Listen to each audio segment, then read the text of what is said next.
Hello, welcome back to my channel. And before I get going, please, if you can subscribe, give me a thumbs up. The thumbs up helps with the algorithm, and hit the little alarm bell so you get videos whenever I make them.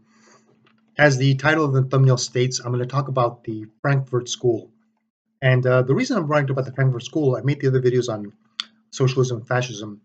And the Frankfurt School is very important, although not a lot of people know what it is, but it's probably the source of all of our social problems today.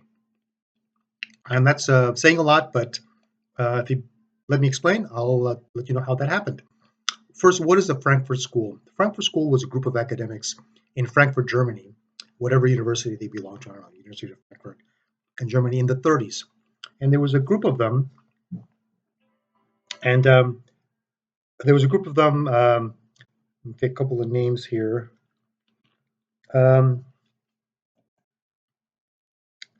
Max Horkheimer, Theodore Adorno, he's a very big one, Walter Benjamin, William Reich, Herbert Marcuse, another big one, and Jürgen Habermas. And these were, like I said, they was academics, and they were essentially Marxists. Now, the entire Frankfurt School was not all Marxist, but these guys were. And they eventually saw the writing on the wall. They were in Nazi Germany, and Hitler did not like Marxists. This is where it's important to look at the distinctions between socialists. Hitler was a National Socialist. These guys were Marxists, which they were more international socialists, globalists. And Hitler couldn't care less about other countries. He was dedicated to Germany, blood and soil, and they knew that they were going to be in a rough spot if they stayed for too long. I don't know if any of them were Jewish. I think some of them were, but not all of them were. But Hitler saw communism as a Jewish idea on top of everything else. So these guys left Frankfurt, Germany, and they moved on to the United States. They came to Columbia University, and they were received, as academics. And they started teaching. They started to, pass on these ideas. And at some point, some of them, Marcuse, I think, in particular, and Adorno, made their way to Santa Monica, and this is they wrote, or some of them wrote about how much they hated it, because communism is the idea to bring on a communist country, a communist nation, a communist world, is because of class struggle, the bourgeois versus the proletariat. The world is full of the workers, and there are a few landowners that oppress the workers, right? And so they were looking for a revolution. And then when they got to Santa Monica, they saw all these positive people who, some of them had very menial jobs, but they felt that they hoped, and they saw that they could work hard, and eventually they could buy land themselves.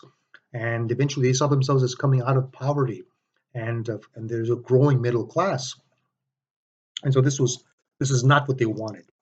And so what they did is they thought, well, you can't have a revolution if people are happy. You can't have a revolution if people see that they have hope.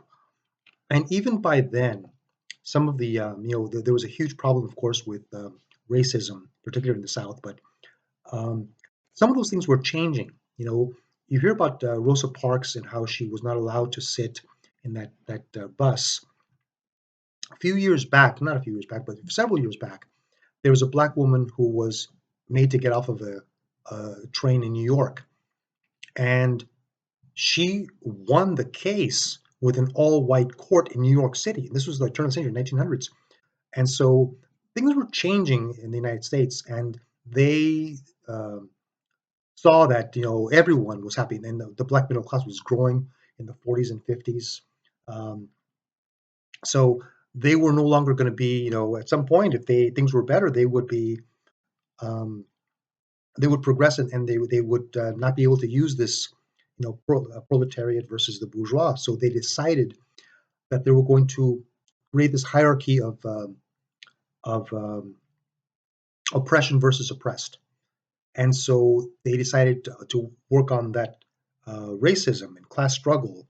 Instead of class struggle, racism and sexism and every other ism you could think of, to find and oppress an oppressor. Of course, a white oppressor and a minority oppressed, the patriarchy, the men versus the women, and of course, in that was also the LGBTQ movement, LGBT movement, yeah, and they decided to use that, and so the idea essentially is that you make people as miserable as possible and see and help them or try to train them to see themselves as being in a losing situation. And they're losing not because of themselves, but because of the society that we live in, right? The society that's um, that's geared towards white males being successful and everyone else is not. And that was called intersectionality, a hierarchy of oppressed and oppressors. At the top of the list would probably be a minority trans woman, and then you work your way down. And some people are less oppressed than others. For example, a male gay man is still a man, and so you kind of like you work it down. But the idea is essentially to make people miserable. And I see people that are miserable, all the time. And there was a study done a couple of years back, and they found that liberals were conservatives were much happier than liberals. And I've argued with people before that to be on the left, you have to be unhappy. How could you be happy if there's oppression everywhere? If there's institutional racism, if there's a patriarchy that oppresses women, if there's you know a society that's what is it hetero dominated, right? And everyone is just on. And so if your life is not going, if you're unhappy, which you are, it's not because of you, it's because of other people. So you then start reading things into um, things that happened. For example, if you didn't get a promotion, it was because you were whatever reason, right? And these have continued on.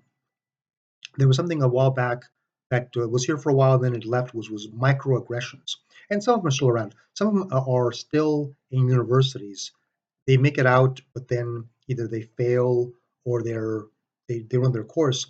Microaggressions was developed by Chester Pierce in Harvard, I believe, in the 70s. And it was if I ask you, where are you from? That's a microaggression. I am, being racist towards you somehow. I used to ask people that all the time because I thought that, and it was true. People like talking about themselves, and so I'd ask you where you're from. People would be, oh, I'm from Turkey. I'm from Greece. Guess where I'm from? You guess. Oh, I'll think something, and they would enjoy it. Now they see it as I'm trying to ask them because I'm going to discriminate against them somehow, and so that's seen as a microaggression. That was survived for a while, and it's still around. Now there's another person, I think it's at Harvard also, who's kind of like keeps pushing it. But that's kind of like the idea. The idea is to keep people as miserable as possible. There were studies back that were done for a while back that found that conservatives are much happier than liberals are. And liberals said, well, that's because you guys don't could care less about good people. And of course, that's their excuse. But the reason is because conservatives see themselves as being the main reason for their own successes. If it happens to me, if it's going to happen, it's up to me.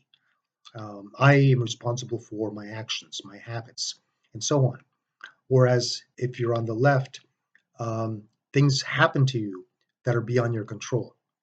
And so you're oppressed. That's the idea. And so it's no surprise that we have so many professors in colleges in the liberal arts that are outright Marxists, and they'll say it proudly. You don't see that in the public, but you still see them at the universities and colleges. That's um, that's where they are. Things have changed recently in the last year or so. Some of this has just reached a point where some of this is unsustainable, but that's what it is, and that is the Frankfurt School. Now, I read a book a while back by Andrew Breitbart called Righteous Indignation, where I learned about this. But then I went back and I researched it, and I tried to see, a more well-rounded perspective on what was happening. I looked up the men that he had in his book, and I found a couple of others. And the Frankfurt School in Frankfurt was not quite all a bunch of Marxists, but it was Marxist heavy. And the ones that came to the United States were Marxists. Um, One of the counter arguments about the Frankfurt schools and its influence is that it really wasn't that influential, but actually it was. If you look at the self-identification of university professors, they're overwhelmingly on the left. How did that happen? Why does it happen? And they would say, well, because at schools you're at this the ability to think, and the smart people will go in this direction. So it's a matter of the smart people. But they don't treat conservatives the same way. Sometimes they cannot get tenure, so they can't stay at universities. And um, also, universities are bubbles, and they get great funding that was provided through capitalism, but they're all in this commune where they have tenure, and one of the things that's happened in colleges you wouldn't think is that free speech is a problem. People are not allowed to sometimes say things, and people are fired, and a lot of the cancel culture happened at universities. Things have changed a little in the last year, but we'll see how that progresses. Anyway, that's the video, and if you liked it, please give me a thumbs up and subscribe and hit the bell, and I'll see you in the next video.